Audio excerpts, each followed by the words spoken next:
सुग्रीव जी पूछा था नहीं, बताइए सरकार कैसे इतने बड़े समुद्र को आप पार करके माता सीता का आप खबर लेके आए हैं। तो हनुमान जी एकदम हर्षित होकर क्या कह रहे हैं जानते हैं? कह रहे हैं प्रभु की कृपा भयउ सब काजू, प्रभु की कृपा भयउ सब काजू, जन्म हमार सुफल आजू। हनुमान जी सुग्रीव से कहा था नहीं, ए सरकार आज हमार जन्म सफल बा, कैसे कि प्रभु के आशीर्वाद हो, प्रभु की कृपा हो कि हम इतना बड़का समुद्र के पार करके माता सीता के खबर लेके आइल बानी। हनुमान जी कहता नहीं का जोन होता ये सब प्रभु की माया है, तो हमारा वे इतना शक्ति कहाँ बा कि माता सीता के हम खोज करके और सबके सुनाई। कहे के बाका हनुमान जी कहता नहीं का कि प्रभु आपकी कृपा से सब काम हो रहा है, करते हो मेरे बाबा, करते हो मेरे बाबा, मेरा नाम हो रहा है। प्रभु आपकी कृपा से सब काम हो रहा है, आपकी कृपा से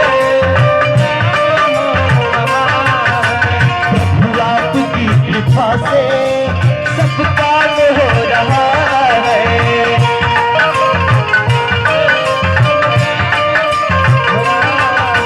करते हो मेरे बाबा, करते हो मेरे बाबा, करते हो मेरे बाबा, मेरा नाम हो रहा है। प्रभु आपकी कृपा से, प्रभु आपकी कृपा से सब काम हो रहा है।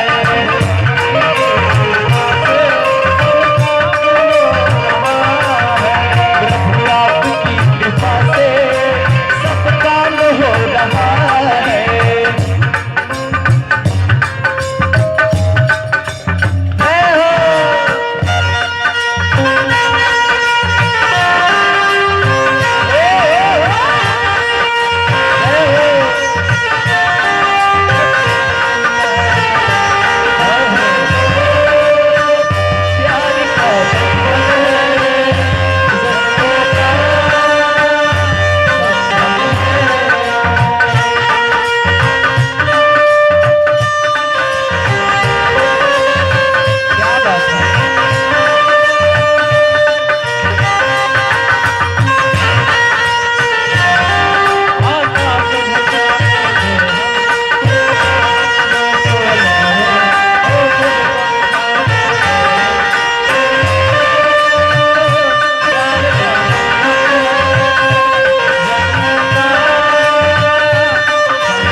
के बाद भजन के भाव बा, अब प्रभु से यह कहे के चाहिए जन भजन के माध्यम से कहता नहीं, हो मैं तो नहीं हूँ काबिल तेरा पार कैसे पाऊं,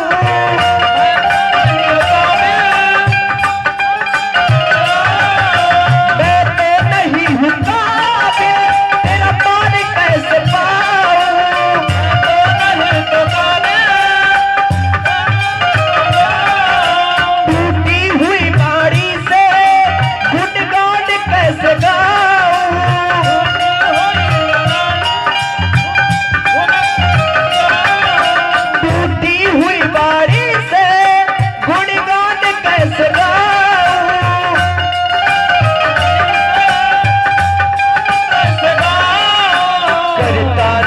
मैं कुछ भी करता नहीं, मैं कुछ भी सब काम हो रहा है।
सब काम हो रहा है।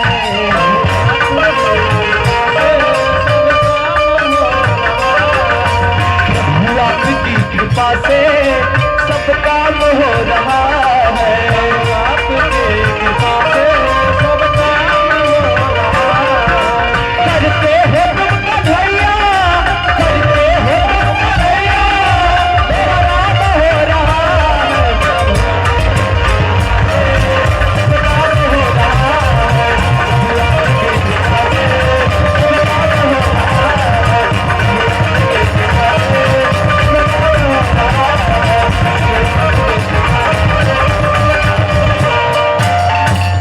प्रेम से बोली श्री अपनी रामचंद्र जी की जय हो, बोले शुद्ध हनुमान जी की जय हो।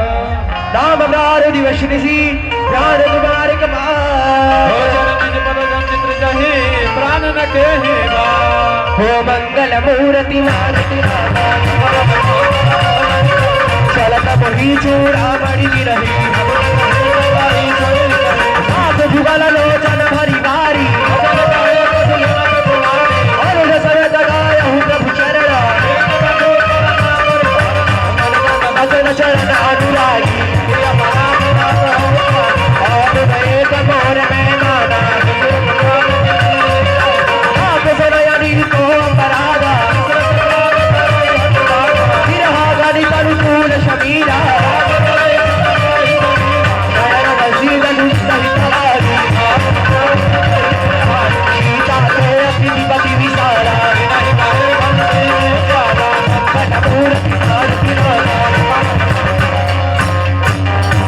निसिम ऋषिम करुणा निधि जाई कल्प समबीती। चले प्रभु भुज फल फल फल जेते। देखी हनुमान जी माता सीता के जितना भी दुखद बड़ी संदेश रला प्रभु श्री राम के सुनैले वाली।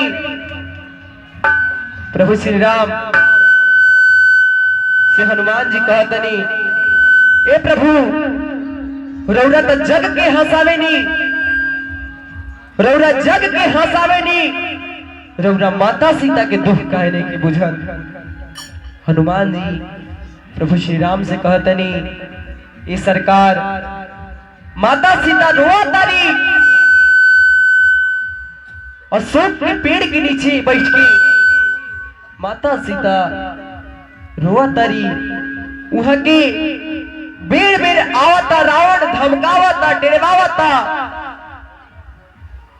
अरौरा वहां की तनिको दुख नहीं की सुना। हनुमान जी प्रभु श्री राम से कहतनी, ए प्रभु कितना हम कही कि माता सीता के दुख कितना बा। अरे रावण वहां के 1 महीना के वादा दे के गइल बा। कह के गइल बा रावण, अगर रउरा 1 महीना के भीतर में लंका नगरी में ना जाए तब माता सीता के रावण जीवित ना छोड़ी। हनुमान जी रोआ तनी अब प्रभु श्री राम से कहतनी का कि झर झर रोवेली माता, सुनी सुनिए विधाता। झर झर रोवेली माता, सुनी सुनी ये विधाता। ए प्रभु उन्हें जगत की महतारी रोवतारी, अरौरा सीता माता के दुख तनिको नहीं के बुझत। अरे हम कैसे कही कि लंका नगरी में माता सीता के कितना दुख दिया जाता। हम कैसे कही कितना कष्ट माई के दिया था। हम कैसे कही कितना कष्ट माई के दिया था। एक बता कि झर झर रोवेली माता, सुनी सुनिए विधाता। झर झर रोवेली माता,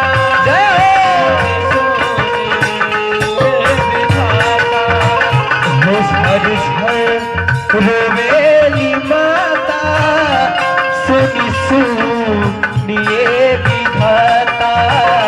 हर घर रोवेली माता सुनी सुनिए विधाता। कि हम कैसे कही कितना कष्ट माई की दियाता। हम कैसे कही कितना कष्ट माई के दियाता। हो हम कैसे कही कितना कष्ट माई की दियाता। हम कैसे कही कितना कष्ट माई के दियाता। झर झर रोवेली माता सुनी सुनिए माता। हर घर रोवेली माता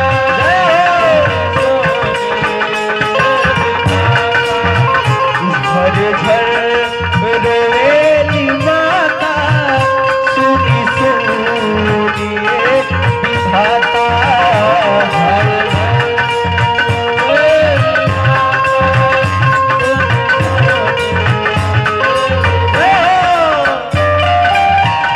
ओह जय हो। सजा कमीना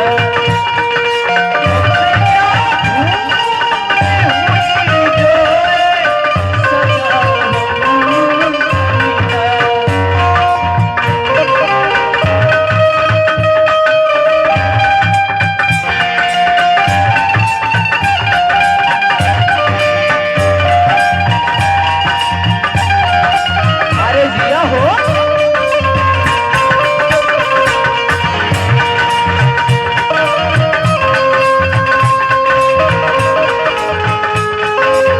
क्या बात है। हर घर रोवेली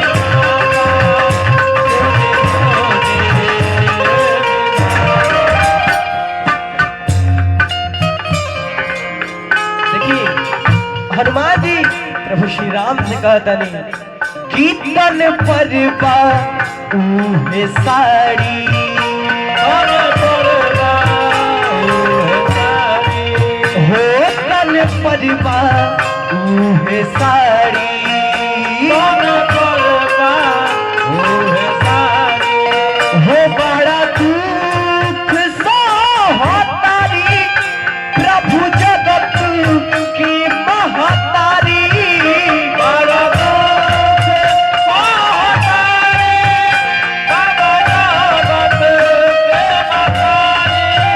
हनुमान जी कहतनी हाँ हे जगत पिता जगदीश्वर रौरा माता सीता की दुख कहने की बुझत।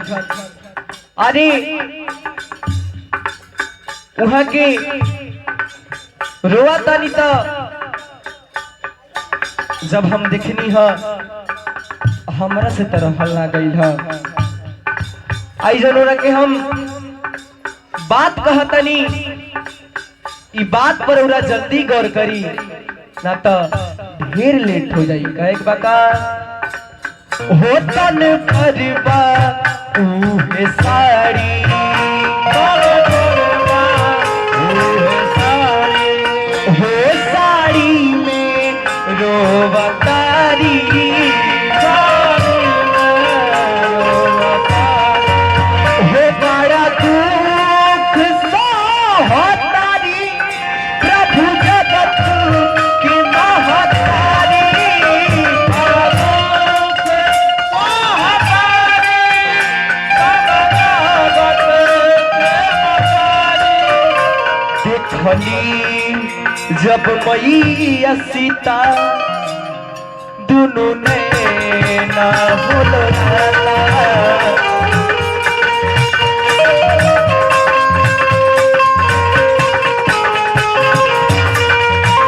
झर झर रोवेली माता सुनी सुनिए विधाता।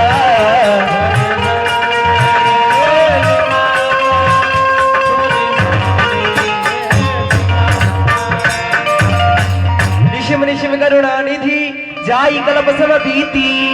वेग चले प्रभु आनहु भुज कल बल बल जीते।